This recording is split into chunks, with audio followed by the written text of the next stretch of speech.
What I like here that is not available here that actually got me kind of like a bit, I make that mistake repeatedly and I think I still do.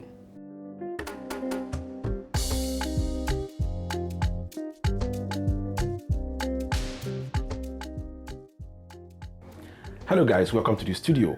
Yeah, it's been a long time, right? I shouldn't have left you. Yeah, basically we've been trying to do some courses up on Udemy so that our followers can also have a chance to go there and learn how to use these MPC devices. You will agree with me that on YouTube, it is not easy to get that holistic, knowledge from start to finish. What you have to do is start moving around or jumping around one channel to the other to get exactly what you need. But as far as the course on Udemy is concerned, it is structured in such a way that it helps you to learn from the beginning and progress that way till you become like an intermediate or a pro. Exactly what we're trying to offer, and we've been able to do that successfully. So it's on Udemy, you can go there and check it out. And also I've been able to upgrade my device from the MPC Live 2 to the MPC X Special Editions. Now, in this episode, I'll basically just be touching up on what I find funny, what I like, and what I'm still trying to get used to. So, yeah. So, let's do this.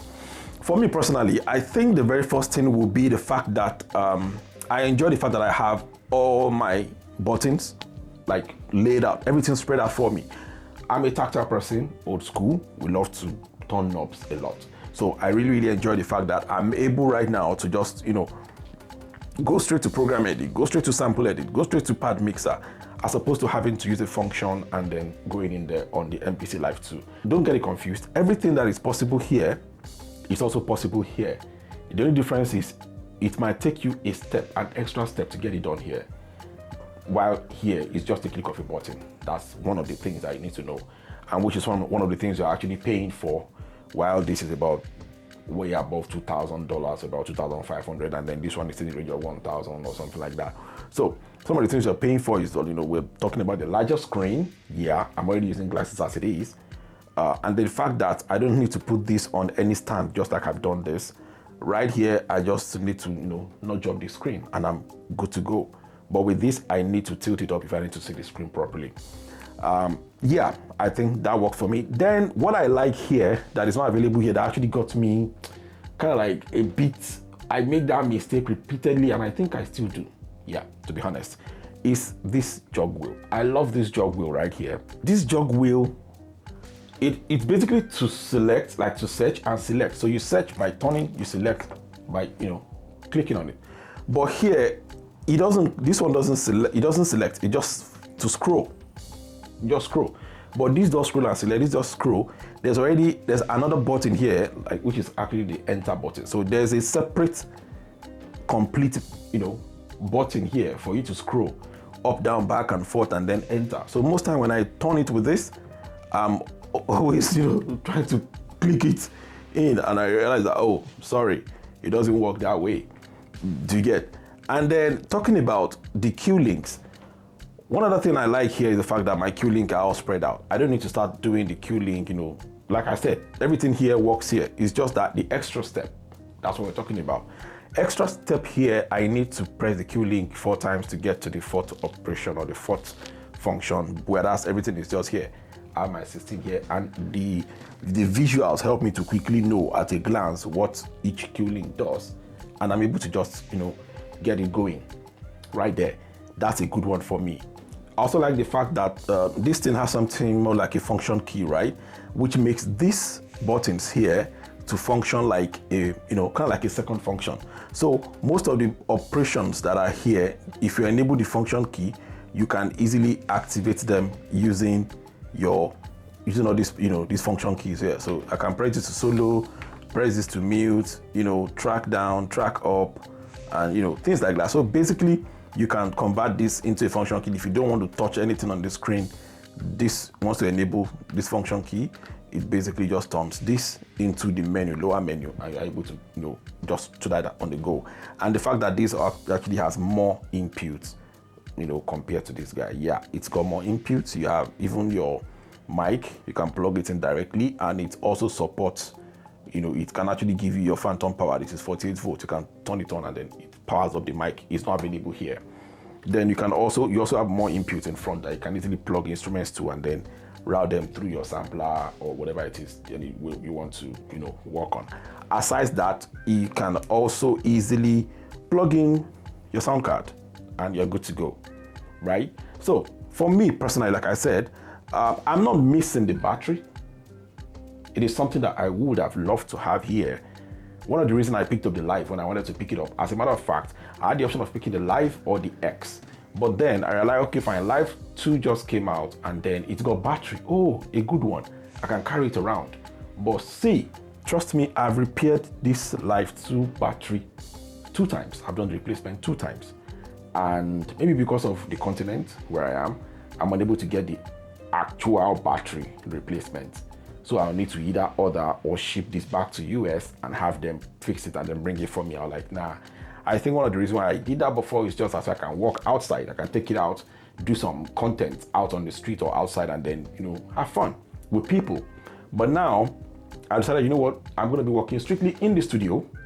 And while I'm going to be doing that, everything here is wired to a UPS. So I'm not going to be bothered about power interruption, right? Which means I don't need the battery. I can easily just put this in my office and I'm working, I'm good to go. So I would have loved that Akai still do kind of like a more work as far as the battery is concerned, because people actually love it for that. Like, oh, it's portable, you carry it around and work. Some are still using their battery up to date. I bought this about 2 years ago. And now, in fact, just shortly after a year, that was when the battery problem started coming in. You charge to full. When you remove the power, it drops to 5% and then it goes off in less than 15 minutes. Later, less than 5 minutes. Later, almost immediately, you remove that battery, it goes off. So the battery, I don't trust. I'm not going to pick it up because of the battery. I think maybe I can pick. One of the reasons why I still love it is that, okay, it's one of the only few. In fact, it's the only one, right? Except maybe we have the other variant of MPC Live 2 that has speakers, and that sometimes, you know, it's got its good side, which means I can just start whipping up beats without having to be bothered about, let me plug in my headphone or something like that, or connect it to the monitors. But with this, you have to use your headphone or connect to the monitors, basically, to get your output out. This is actually supposed to be studio stationed, and which is the reason why it's big. It's got a bigger screen, all the buttons and everything is there for you to use and access. I love it. Way better for me, in my opinion, than this. I love it. And if you want to upgrade, yeah, I advise you to go for it. Like I told you already earlier, that when I wanted to do my upgrade, I think one of my previous videos I did, I said if I would ever think of upgrading, I would need to go to the X. Even though you might argue that X and XSE, this is special edition, they are the same thing, just because they increase the RAM and the storage space. But the fact is, this comes bundled with some plugins that if you were to buy them, all those money added up together might also just be already close to, why not just buy the special edition? I don't know if you understand. If you go to buy the X, lower RAM, lower memory, and you now want to buy all those plugins, everything might just sum up to you buying an X, so a special edition. So why not just go get a special edition? You know, you are spending a little bit more money, and then all those plugins come bundled with it. I loved it. I love it. A lot of plugins. And to talk about the fact that the new update came bundled with a lot of other plugins, free plugins, awesome plugins, and I've tried my hands on some of them. Because I've tried the Jura, right? I love it.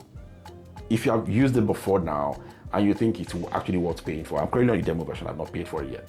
So I think another plugin I like will be let me show you, let me go there. Let me see, activate plugins. We're talking about the Flex Beat Player. Yeah, that I've actually already paid for, and I'll be doing some couple of things with it, and I'll show you probably in the subsequent videos.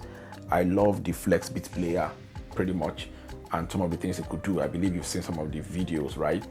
How to use it, automation and everything. I've been able to work around that, and then it's pretty dope. Even you can, you're not even limited to just one aspect of that particular flex beat, like using just particular how do I put it, effect. You can use multiple effects. There's a way you can use multiple effects on a single track.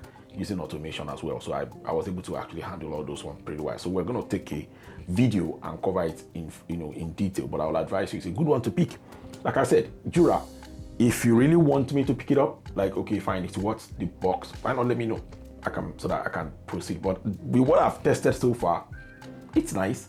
But how is it different from the likes of Mini D? How is it different from the likes of even our, the OPX4, or let's talk about the Tube Synth? How is it different? Like, is it offering something different that those ones are not offering? You can be the judge of that. Now, that's basically just all about now, this is just to let you know what has transpired, since the last time I came online, and then basically right about now. So as you can see, also we had to relocate our studio. It's a new location entirely, and we'll basically just have to redo the whole setup, and then work continues. So that'll be all for now, and I will see you in the next one.